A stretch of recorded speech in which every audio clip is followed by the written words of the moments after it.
कहवा से अइले महादेव कहवा के जाई हैं के करे घरा हो के करे घरा आसन लगावई भोले बाबा के करे घरा आसन लगावई भोले बाबा।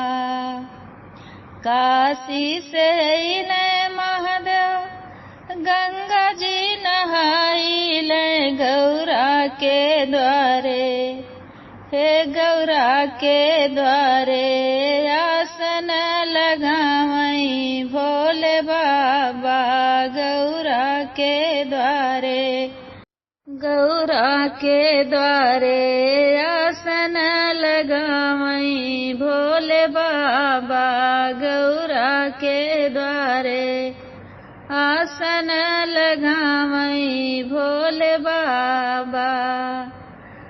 कि गौरा संग में ब्याह रचावै भोले बाबा हो गौरा संग में ब्याह रचावै भोले बाबा।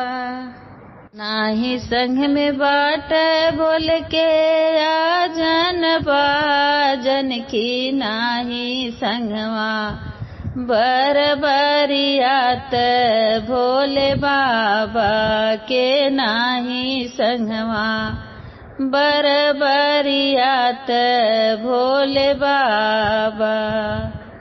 मथवा मऊरुआ नाही हथवा डमरुआ हो मथवा मऊरुआ नाही हथवा डमरुआ की संगवा में नंदी बाटे हो बयलवा की संगवा में नंदी बाटे हो बयलवा। मथवा पे जटा उनके मऊरा बिराज की गौरा संगे कैले बियाह हो महादेव की गौरा संग कैले बियाह हो महादेव। कहवा से अइले महादेव कहवा के गइले के